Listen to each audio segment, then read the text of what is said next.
खोला पुवारी र पारीका मितेरी मनहरूसँग आत्मीय सैन्यले सिंह या मारेर आउने छैनन् उसका पाखुरीहरू आली फाली र कोदाली उठाउन। राममाया मकैबाली, सबैले मलाई मकैबाली भन्छन्, तर हजुर मेरो मकै फल्ने खेत छैन, बारी छैन, अध्ययबट्टिया केही छैन, सत्य मेरो एक चप्परी जग्गा जमिन छैन हो हजुर, म मकैबाली। सिधै बर्मलुट छ कसरी मौन रहनु, भ्रष्टहरू एकजुट छ कसरी मौन रहनु, जनता महँगीले पिल्छिरहेछन्, सरकार गुपचुप छ कसरी मौन रहनु, पर्यटन र साहित्य सँगसँगै जेफाले सृजना डबलीको 49औं श्रृङ्खलामा म यहाँहरूकै शब्दभरिको सारथी युवराज ठकुरी हार्दिक स्वागत अभिवादन व्यक्त गर्दछु। भिन्न भिन्न ठाउँबाट भिन्न भिन्न स्रष्टाहरूको साथमा प्रत्येक शनिबार यहाँहरूमाझ आउने क्रममा आजको यो 49औं श्रृङ्खला सुन्दर नगरी इटरीमा अवस्थित मुक्तिघाट परिसरबाट भिडियो तथा प्रविधि संयोजनका साथी हुलास साई ठकुरी र खेमराज आचार्यको साथमा म उपस्थित भएको छु। सधैँ चाहिँ एकजना सर्जकको साथमा यो प्रकृतिको खुल्ला आकाशमुनि बसेर अन्तरङ्ग र उहाँकै सृजना सुन्ने र सुनाउने क्रममा आजको श्रृङ्खलामा इटरीमा रहेर निरन्तर साहित्य सृजनामा विशेष गरी कविता लेखनमा सक्रिय कवि शकुन्तला मञ्जरीलाई हामीले यहाँहरूमाझ लिएर आएका छौँ। आजको विशेष अतिथि विशेष स्रष्टा शकुन्तला मञ्जरी दिदीलाई कार्यक्रममा हार्दिक स्वागत सम्मान व्यक्त गर्दछु। आरामै हुनुहुन्छ दिदी? आराम छु। समय कसरी व्यतीत गरिरहनु भएको छ? समय मेरो दिन दैनिकी अब नियमित मेरो कार्य छ, अफिस छ। म इटे उपमहानगरपालिकामा कार्यरत कर्मचारी प्लस म एउटा गृहिणी प्लस फुर्सदको समयमा साहित्यलाई समय दिन्छु। हजुर, साहित्यमा पनि विशेष कविता लेखिरहनु भएको? हजुर, साहित्यमा पनि म विशेष कविता मन पराउँछु। यहाँको एउटा कविता सङ्ग्रह हजुर पनि आइसकेको छ? हजुर, सतीढुङ्गा। कति सालमा प्रकाशित गर्नुभयो? मैले 2079 सालमा। तत्कालैको? तत्कालै 79 मै विमोचन गर्नु? हजुर। अब यसको सन्दर्भमा म थोरै अलिकति भन्न चाहे। सतीढुङ्गा विगत मेरो 20 वर्षदेखिको कल्पना थियो। यो सतीसँग रिलेटेड, सतीसँग जुन सम्बन्ध छ सतीढुङ्गा, अनि म एउटा महिला, त्यो समयमा सतीहरूले जसरी आफ्नो जीवन एउटा पतिको मृत्यु हुँदाहुँदै मृत्युमाथि मृत्युवरण गर्नु परेको अवस्थालाई मेरो बालापनले देखेको जुन कुरा थियो र यो 20 वर्ष पछाडि आएर मैले यसलाई त्यस प्रकाशन गर्ने एउटा सानो त्यसमा धेरै अघिका कुराहरू, धेरै अघिका कुराहरू, पछाडिका कुराहरू नि जोड्नु भएको छ होला। र प्लस साहित्य प्लस सतीढुङ्गामा विविध विषयहरू छन्, जस्तै विभेदका कुराहरू छन्, प्लस यो अग्रगमनका कुराहरू छन्, र नारी शोषण र नारी एउटा स्वतन्त्रताको बाधक बनेका जुन कुसंस्कारहरू छन्, यस्तै विषयमा जानु पर्दाको पीडा मात्रै होइन, पछिल्ला घटनाहरूसँग पनि सम्बन्ध भएर शीर्षकहरू त्यसमा समावेश छन्। हजुर, सुरुवाती चरणमा एउटा कवितै सुन्नु। आज यो बसाइमा जुन मलाई अवसर दिनुभयो युवराज ठकुरी भाइलाई म हार्दिक आभार भन्न चाहन्छु। र यो बसाइमा, यो सुन्दर बसाइमा मेरो कविता सङ्ग्रह सतीढुङ्गा भित्रबाट एक होला शीर्षक अन्तर्गत कविता यसरी अगाडि बढाउन चाहन्छु। एक होला पुवारी र पारीका मितेरी मनहरूसँग आत्मीय सैन्यले सिंह या मारेर आउने छैनन् उसका पाखुरीहरू आली फाली र कोदाली उठाउन। ढुङ्गाको चेलो खेलेर कुरमा सलबलाउने हातहरू भो तिमीलाई सुमसुम्याउन कहिले आउने छैन। एक होला बाबुको काँध निहालेर जब भिरेथ्यो जिम्मेवारीको गरुङ्गो छोरा हो, बाबुको काँध निहालेर जब भिरेथ्यो जिम्मेवारीको गरुङ्गो छोरा। आमाले साइत उठाएर निधार सजाइदिएपछि उसरी नै फिजायो थियो उसले घर आँगन र मजेरीमा सपनाका रङ्गीन अक्षताहरू। एक होला कहाँ सुसाउँदै होला आज उसको सपना ए खोला कहाँ सुसाउँदै होला आज उसको सपना बग्दै बग्दै कुन धोबानबाट धार बदलिदियो बग्दै बग्दै नियतिको छालले हुत्याएर कुन दोबानबाट धार बदलिदियो कुन त्रिवेणीमा लगेर खण्डीकृत गरिदियो सायद पुर्यायो होला महामरुभूमिको रापिलो बालुवामाथि बिलायो बाह बनेर र त गर्जियो आकाश बाबुको छातीमा चट्याङ मारेर वर्षायो कालझरी आमाको आँखाबाट जब भुइँ छोडेर उठेका उसका आला पैतालाको डोप खापेर ओह्रालियो बाँधिएर बाक्साभित्रबाट पखालियो प्रियाको सिन्दुर छिनाइदियो भाकिएको पोते खोसिदियो बचेराको आहारा ए खोला कहाँ सुसाउँदै होला आज उसको बाध्यताको बहिन ए खोला कहाँ सुसाउँदै होला आज उसको बाध्यताको बहिन भुइँ छोडेर अब नपठाउनु ए खोला अब नपठाउनु कुलोमा राग भरेर तारे भिर र चट्टानहरू झरी बसेका छन् छैनन् पन्साउने हातहरू बाँझिएको समाबाट गरामा कलकलाउन सक्दैन बेसीको धुन खलेगरोको हिलो आलीमा उसँगै पुच्छर डोलाएर नाच्ने लाले जोबानीहरू सीमा पारीको बत्सालामा टुक्रिएपछि आसोजबारी बसेको छ सेता मेटारी खेत तितेर वनमा रौडेर कटेरामा थलिएको छ हलो ए खोला कहाँ भुनभुनाउँदै होला ए खोला कहाँ भुनभुनाउँदै होला आज उसको बाध्यताको बहिङ जहाँबाट भरि लगे थियो हृदयको सन्दुकमा अन्तिम पटक आफ्नै गाम्बेसीको धमिलो छाया हो छैन त केवल ऊ छैन उसको दुनियाँ छैन छल्की बस्छ सिमखेतका गराजैँ प्रियजनहरूका आँखामा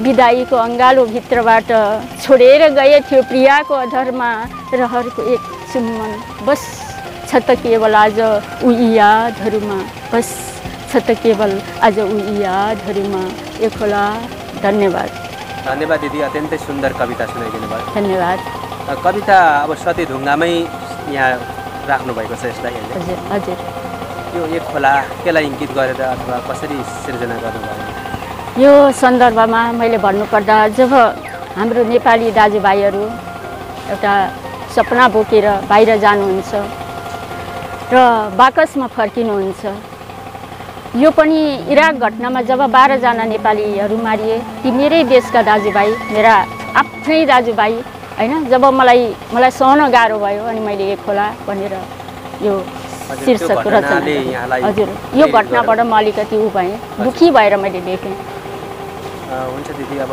कविता सुन्दै गरौँ गन्थन पनि गर्दै गरौँ यहाँको व्यक्तिगत विवरणतिर कहाँ जन्मनु भयो हजुर मेरो जन्म भनेको भोजपुर डिङ्ला हालको प्रदेश नम्बर 1 म त्यहाँ जन्मेँ र मेरो अध्ययन भनेको बालागुरु षडानन्दले स्थापना गर्नुभएको विद्यालय षडानन्द माविबाट मैले सुरुवात गरेँ र मेरो अरू प्लस बाँकी अध्ययन वाल्मीकि विद्यापीठबाट मैले अरू बाँकी अध्ययन गर्दै थिएँ अब समयले अब कता कता पुर्याउँछ मान्छेलाई हजुर हजुर उत्तर माध्यमदेखि होइन मैले विद्यालय स्तरदेखि नै म लेख्थेँ अब लेख्न त म कसरी कविता लेख्थेँ भन्ने कुरा म जहाँ पनि लेख्थेँ खलेगरोको अघि कुरा आयो खलेगरोको त्यो हिलो दबदब हिलोमा पनि म लेख्थेँ म कुलो बग्दै गर्दा कुलोको भित्तामा पनि पानीसँग खेलेर पनि म लेख्थेँ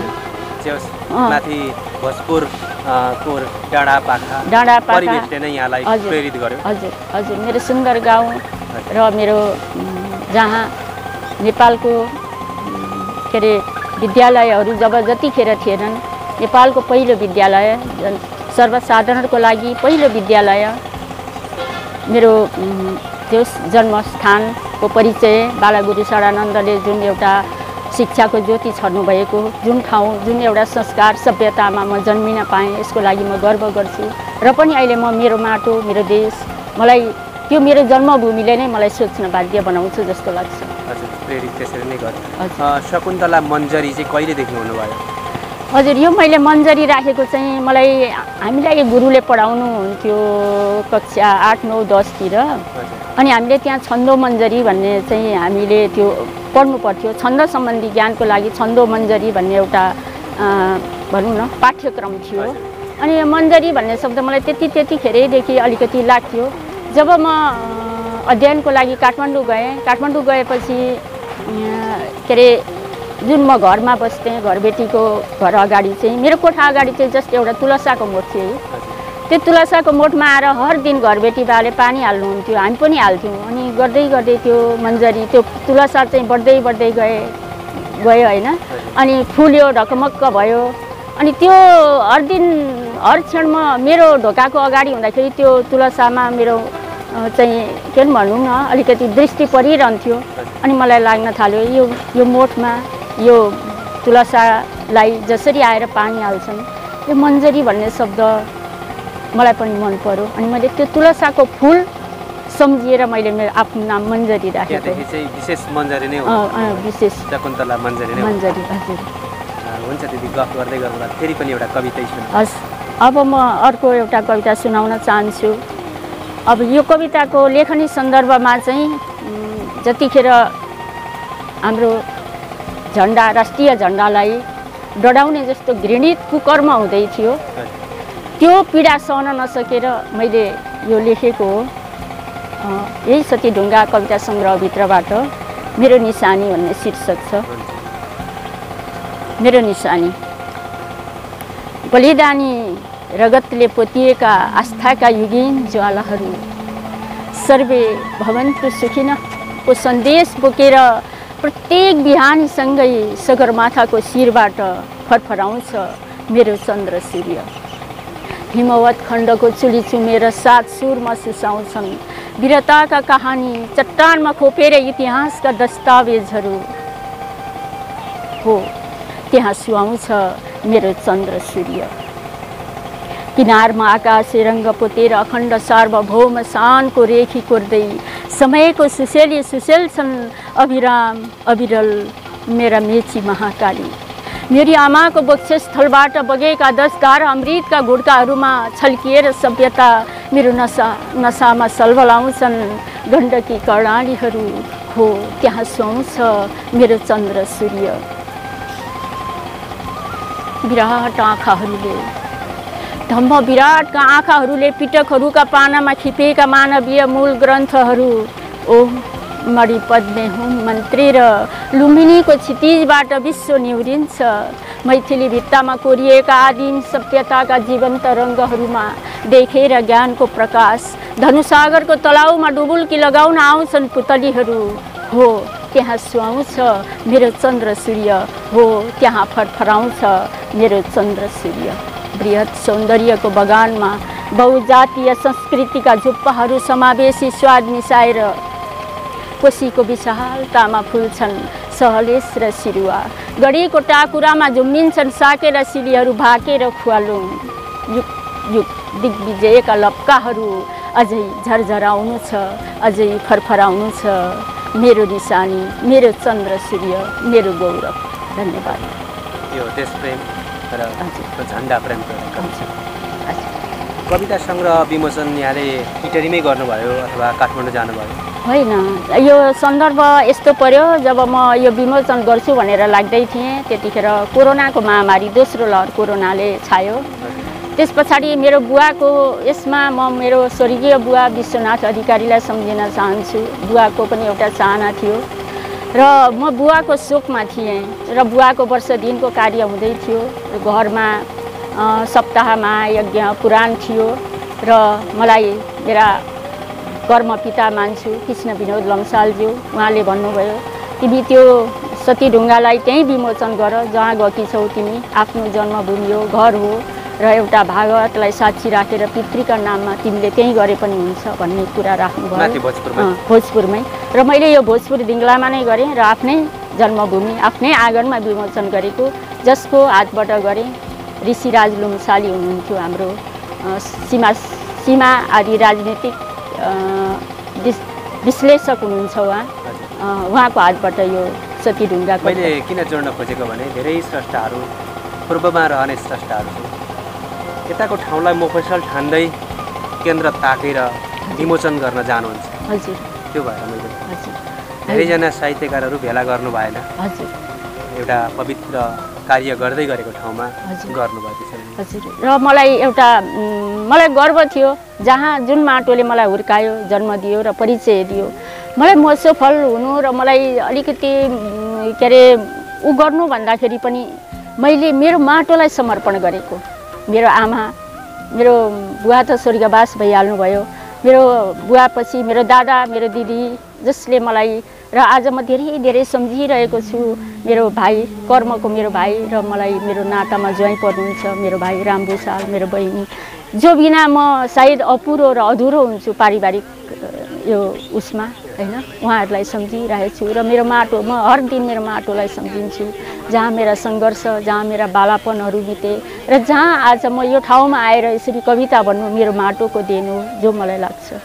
हजुर, दिदीलाई यो कविता लेखिराख्दा अन्य नलेख्नेहरू पनि हुनुहुन्छ, विभिन्न माध्यमबाट आफ्नो भावना अभिव्यक्त गर्नुहुन्छ। हजुर, कविता के रहेछ, कविताले के दिँदो रहेछ, कस्तो अनुभव गर्नु? कविता यो हो, कविताको ठ्याक्कै यो परिचय, कविताको परिभाषा ठ्याक्कै यो त कसैले पनि भन्न सक्दैन।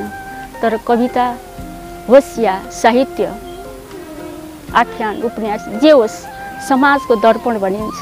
समाजमा घट्ने विविध घटनाहरू, समाजका संस्कृतिहरू, समाजमा भएका राम्रा पक्षहरू, नराम्रा पक्षहरू, यसलाई केलाएर सकारात्मक तरिकाले एउटा लयात्मक एउटा बिम्ब प्रस्तुत गर्ने कला हो कविता जस्तो लाग्छ। एउटा कविता जन्मिसकेपछि यहाँमा आउने अनुभूति कस्तो हुन्छ?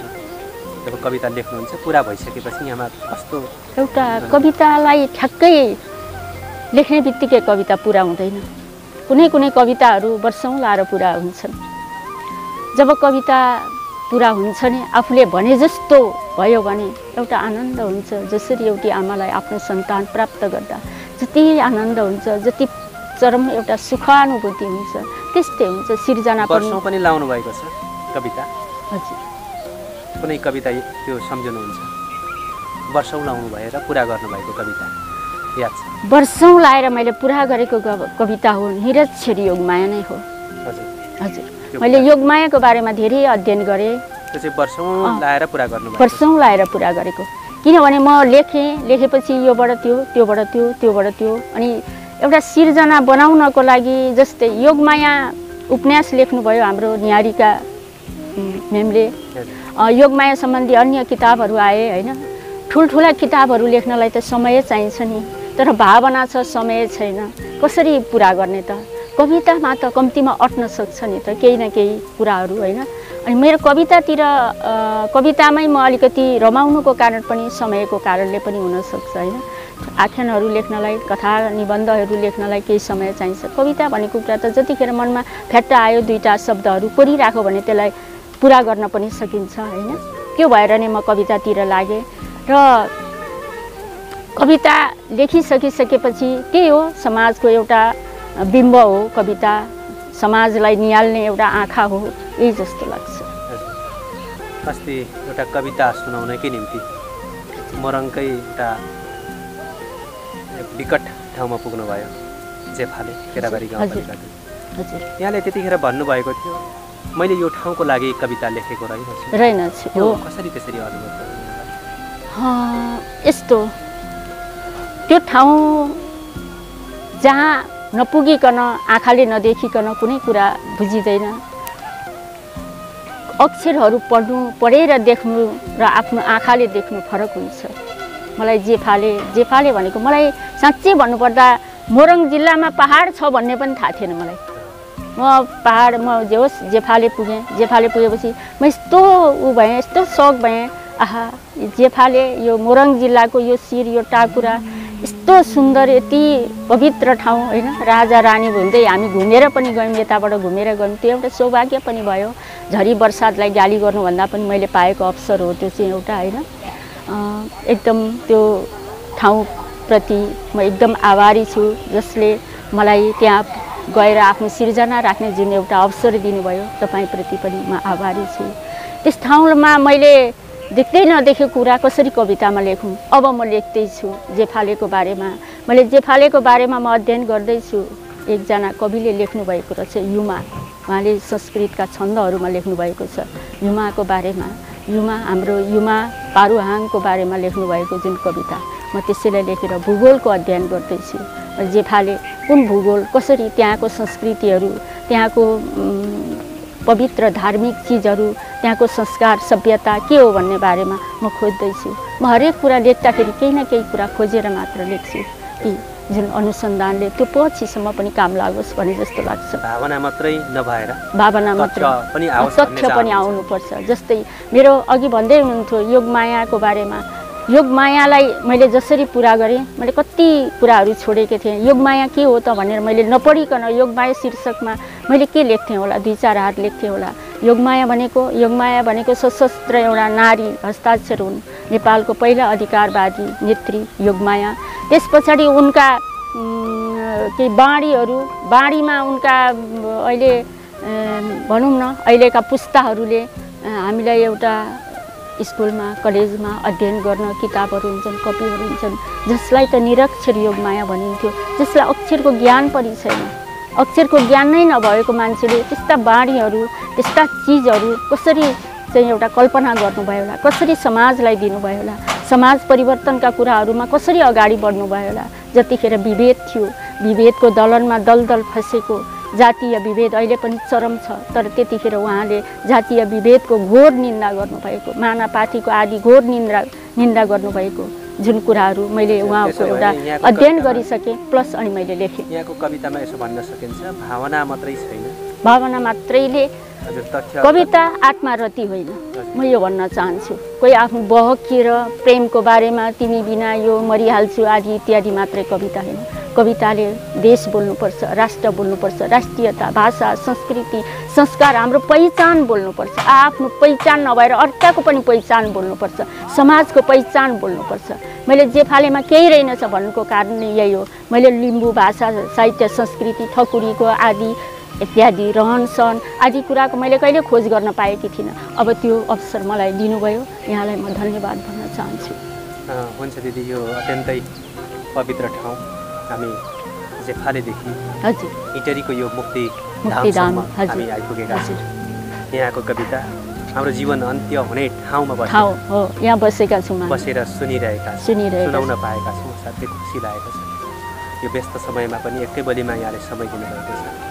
जाँदा जाँदै हाम्रो यो जेफाले सृजना रमणीको सीमित समय अवधिको कारण निकै लामो गन्थन गरौँला झैँ लागेको थियो तर समय अवधि, समयको सीमाले गर्दा जाँदा जाँदै एउटा कविता सुनौँ। मेरो अर्को कविताको शीर्षक छ मकैवाली। आज मकैवालीका धेरै कुराहरू आउँछन्। छातीले छोपेर हृदयको सन्दुकभित्र ठोकेर धैर्यताको भोटे ताल्चा, पिएर बिछोडको जहर साँचेकी छु अलिकता जिजीबिसा। हो हजुर, म राममाया मकैवाली। सबैले मलाई मकैवाली भन्छन्, तर हजुर मेरो मकै फल्ने खेत छैन, बारी छैन, अध्ययाबट्टिया केही छैन, सत्य मेरो एक चप्परी जग्गा जमिन छैन। हो हजुर, म मकैवाली। मझेरीमा परिवर्तनको नारा छिरोलेर कालो राजसँग साटिएको छोरो, आमा भनी बोलाउन कहिले आएन। आयो त बस बेपत्ताको सूचीमा टाँसिएर एउटा उसको बस तस्बिर। हो हजुर, श्रमको कारखानामा खुसी र पसिनाको दरभाव नलागेपछि, श्रमको कारखानामा खुसी र पसिनाको दरभाव नलागेपछि पस्यो घरभित्र अनिकालको बाढी, खस्यो सङ्कट र अभावको पहिरो। बगरमा स्याउले राखेर भाकेर देउराली बोकेर धरतीको माया विकल्पको जहाज चढी गएदेखि श्रीमान कहिले फर्केर आएनन्, तर आयो बस मेरो सौभाग्य सिँगारसँग साटिएर एउटा लामो बाकस। हजुर, तिम्रो घाउमा अलिकति मलम किनी ल्याउँछु आमा भन्दै कालापार तरी गएकी छोरी थाहा छैन अहिलेसम्म किन आइन। चोक चोकमा सलबलाउने रङ्गीन आश्वासनहरू पिएर बाँचिरहेछु, चोक चोकमा सलबलाउने रङ्गीन आश्वासनहरू पिएर ख्याइरहेछु जिन्दगीको डुङ्गा। हो हजुर, म मकैवाली। आगोको वैंशसँग खेल्छु, वैंश रित्याएर आगोको वैंशसँग खेल्छु, समन गरेर झरी बादल मकैका घोगासँग सजाउँछु स्वाभिमानको हार। नङ्ग्याएर चुनौतीका खोसेल्टाहरू भरभराउँदो कोइलामाथि तर पसिनाको धुप हालेर दाना दानामा भरेर स्वाद र मिठास साट्नु छ मलाई इमानको गाँस।